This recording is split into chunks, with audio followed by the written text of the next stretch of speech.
SIR मतलब special intensive revision. या आप पेपरों में पढ़ रहे होंगे, खबरों में देख रहे होंगे, सुन रहे होंगे, ये ऐसा कोई एक प्रोसेस स्टार्ट हुआ है SIR का। इसको सर नहीं कहा जा रहा है बल्कि SIR स्पेशल इंटेंसिव रिवीजन। और ये इलेक्शन कमीशन ऑफ इंडिया की तरफ से चलाया जाने वाला एक प्रोसेस है। हर कुछ सालों के बाद इलेक्शन कमीशन क्या करता है कि उनकी जो इलेक्टोरल लिस्ट होती है उसको रिवाइज करता है। वो देखता है कि कितने नाम डुप्लीकेट है, नाम है नहीं है, नाम सही है नहीं है, उसमें फोटो बराबर है नहीं है। तो ये पूरे प्रोसेस को स्पेशल इंटेंसिव रिवीजन कहा जाता है।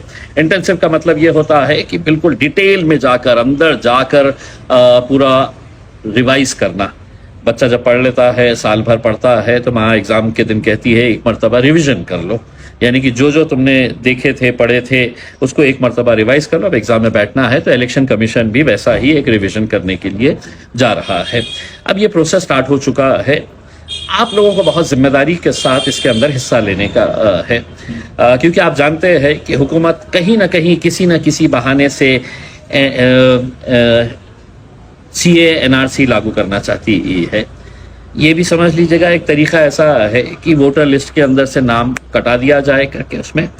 तो अब आपको करना क्या है, हर लेवल के ऊपर, चाहे वो ग्रामीण एरिया हो, शहर हो, उसमें वहाँ पे कलेक्टर ऑफिस के जरिए BLOs अपॉइंट किए गए हैं। जैसे इलेक्शन कार्ड बनाने के लिए लोग घर घर जाते हैं, BLOs जाते हैं, लोगों से पूछते हैं 18 साल के ज़्यादा हो गए हैं, आपका कार्ड बना है नहीं बना है, फिर वो कार्ड बनाने की जिम्मेदारी BLOs की होती है। कुछ इसी तरीके से BLOs अपॉइंट किए गए हैं ये SIR के लिए भी। अब आपको क्या करना है, आपको अपने शहर के अंदर अपनी एक कमेटी बनानी है, कुछ समझदार लोगों को जिम्मेदारी देने की है, और वो कमेटी इस पूरे प्रोसेस को लोगों के ताउन के जरिए इसको एग्जीक्यूट करेगी। जैसा हमने अपने औरंगाबाद शहर के अंदर एक कमेटी बनाई है और उस कमेटी के जरिए लोगों के अंदर जागरूकता पैदा कर रहे हैं, BLOs के साथ कोऑर्डिनेट कर रहे हैं, वो कमेटी तहसीलदार के साथ कोऑर्डिनेट कर रही है, वो कमेटी कलेक्टर के साथ कोऑर्डिनेट कर रही है कि कहाँ पर काम हो रहा है, कहाँ पर नहीं हो रहा है, कौन BLO काम कर रहा है, कौन नहीं कर रहा है करके। अब BLOs तो गवर्नमेंट ने अपॉइंट कर दी है, आपको क्या करना है, आपको BLAs अपॉइंट करना है। ये BLAs आप ऐसे लड़के को अपॉइंट करिएगा जो पूरे मोहल्ले को जानता है, जो कुछ काम करना चाहता है। उसका नाम एक फॉर्म के अंदर आपको भरकर देना है, वो कमेटी के पास दे दीजिएगा, आपके अपने शहर की कमेटी के पास। ऐसे 10-10 BLOs या जो जितनी यादी रहेगी वो यादी के हिसाब से कहीं पर 10 हो सकते हैं, कहीं पर 15 हो सकते हैं, कहीं पर 8 हो सकते हैं। तो ऐसे BLOs अपॉइंट करना है जो कोई भी आपके महल्ले का हो सकता है, वहाँ के कॉरपोरेटर, वहाँ का काउंसिलर, वहाँ के पॉलिटिकल पार्टीज के लोग जो है वो अपने तौर के ऊपर भी ये एक्सरसाइज को एग्जीक्यूट कर सकते हैं। अब ये SIR है क्या, तो गवर्नमेंट ने क्या किया है कि 2002 की जो हमारी इलेक्शन की लिस्ट थी, 2002 की, वो इलेक्शन लिस्ट को निकाला उन्होंने, और वो इलेक्शन लिस्ट को निकाल के उसको है तो एक डेटा के तौर के ऊपर, उसको एक फाइनल अथॉरिटी के तौर के ऊपर देखा जा रहा है।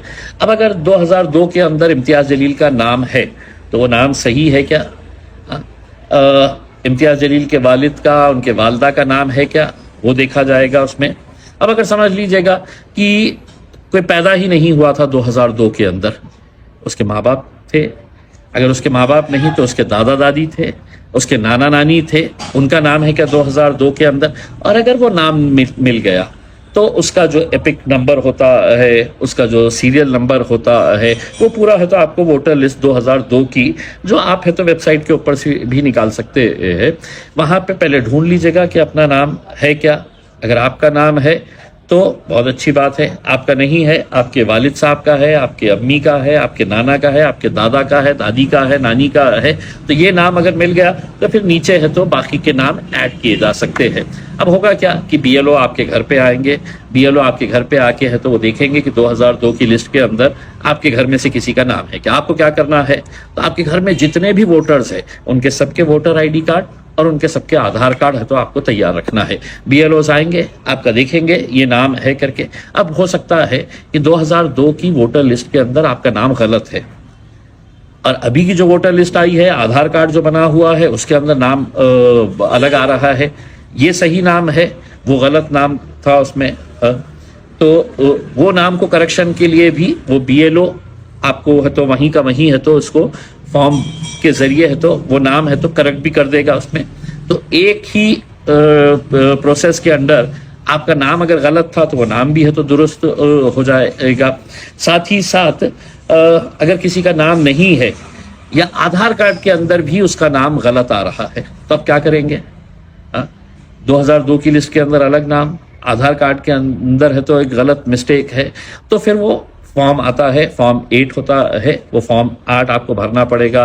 वो आधार कार्ड के अंदर है तो आपका नाम है तो पहले चेंज करना पड़ेगा, और वो चेंज करने के बाद है तो फिर वो जो प्रोसेस है SIR का, वो प्रोसेस SIR का कंप्लीट करना पड़ेगा।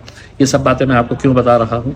वो इसलिए बता रहा हूँ कि ये एक्सरसाइज बहुत ज़रूरी है, वरना हो सकता है ये कि BLO आएगा और BLO आके कहेगा कि आपका तो कुछ है ही नहीं, आपका नाम काट दिया है, और दोबारा जब वो कार्ड बनाने की बात आएगी तो बहुत लंबा प्रोसेस आपको करना पड़ेगा। अब तो ये आपके घर पे आ रहे हैं, जैसा हमने औरंगाबाद के अंदर हर जगह के ऊपर अब हम कैंप्स लगा रहे हैं, हमने यहाँ पर मस्जिदों के अंदर ऐलान करवाए हैं कि जुमे की नमाज के बाद या तरावी के बाद उलमाए कराम जो है वो लोगों के अंदर ये जागरूकता पैदा करे कि ये SIR का प्रोसेस कंप्लीट करवाना कितना ज़रूरी है करके।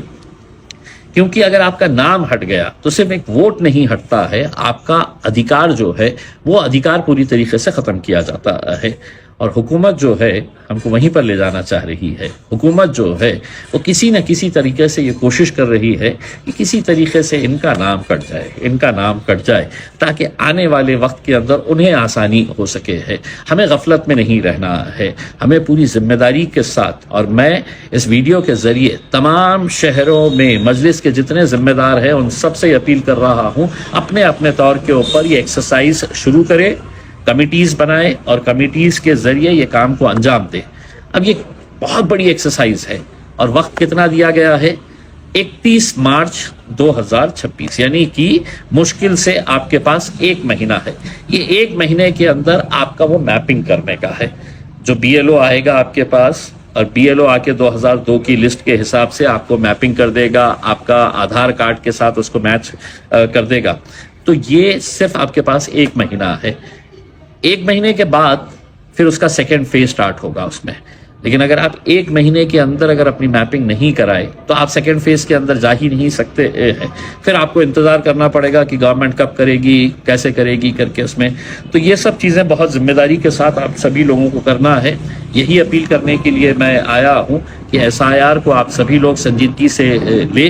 जो जिम्मेदार है शहरों के, गाँव के अंदर, वो भी अपनी जिम्मेदारी को समझते हुए लोगों के अंदर जागरूकता पैदा करे। और तमाम कमेटी के लोगों को मैं ये कह रहा हूँ, अपने अपने मोहल्ले के अंदर, अपने अपने गलियों के अंदर लोगों को आगाह करें कि ये काम आपकी जिम्मेदारी है कि आपका नाम उसके अंदर रहना। वरना हो सकता है कि आने वाले वक्त के अंदर सारा खेल जो रहेगा वो कागजात का रहेगा, डॉक्यूमेंट्स का रहेगा। और हुकूमत तो बार बार ये कह रही है तुम्हारा जन्म दाखिला है, बताओ, नहीं है तो कोई कहता है कि तुम बांग्लादेशी है, कोई कहता है कि तुम पाकिस्तान से आए हुए है करके। वैसी नौबत ना हो, इसलिए अभी से ही अगर हम जागरूक हो जाए, अभी से ही हम अपना थोड़ा वक्त निकाल कर इसके अंदर इस काम को अंजाम दें, तो यकीनन आने वाला वक्त हमारे लिए और आपके लिए, सबके लिए बहुत आसानी का रहेगा। बहुत बहुत शुक्रिया।